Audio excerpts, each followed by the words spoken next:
The Recovery and Social Inclusion Steering Group are holding their 2009 Wellbeing Festival here at the Hat Factory. It's going to be over 25 stalls, including a chill-out zone, which I'm really looking forward to. I love treatments. There's going to be massage, acupuncture, foot massages, but it's not all about pampering. They have a main objective, and that is to raise awareness for mental health and wellbeing issues here in Bedfordshire.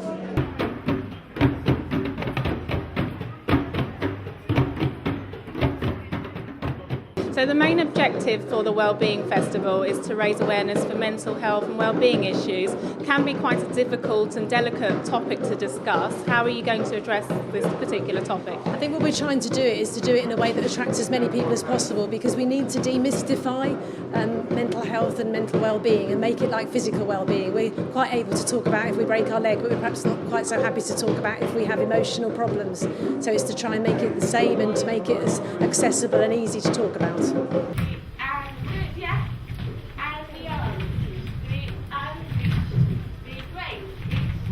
Got quite a long title for your group. It's called the Recovery and Social Inclusion Steering Group. What does that mean? What it means is we're trying to make a point that actually if you have some sort of mental health problem, there is life and you can have a fulfilling life, and it's about looking after your mental health and getting quality of life within that.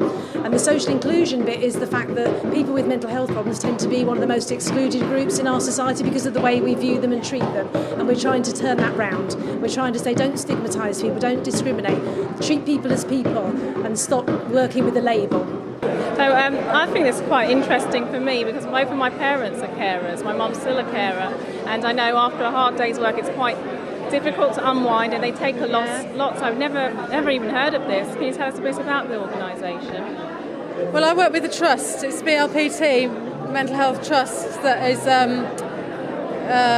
who I'm employed by to work within the trust to help to promote carer support, carers assessments within the trust. Carers assessments is something that's been in legislation in the last 10 years or so, but over the years it's become more and more significant, and carers are being recognised and should be recognised. There's still a lot of work to do to actually identify carers at as early a stage as possible when people come into contact with services.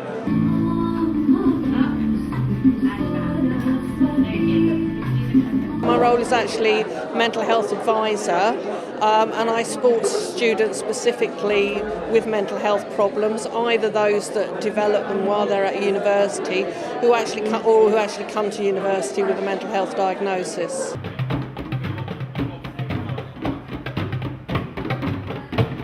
We also have a counselling service that provides a lot of support to students with depression and anxiety. I tend to deal with the students with more complex needs and whose diagnosis is, and whose illness is more challenging for them in terms of study. So anybody that is suffering from mental health, or anybody that's watching that knows somebody that's suffering with mental health, how can they go about getting help and where can they reach the group? Yeah, that's a good point. I mean, we are a group of service users, carers, people who work within mental health services and local voluntary organisations. If people want help, their usual first protocol is to talk to their family and friends, and that's what we're trying to encourage through this, is use your normal support networks. Otherwise, perhaps to your GP, and then if the only very few people go through to specialist services and may need perhaps crisis support, but most of it is very low-key in the community GP. Well, today's event has definitely helped raise awareness for wellbeing and mental health issues, but not just in an informative way, in a fun and interactive way. I'm Charmaine Lyon, reporting for Local News TV.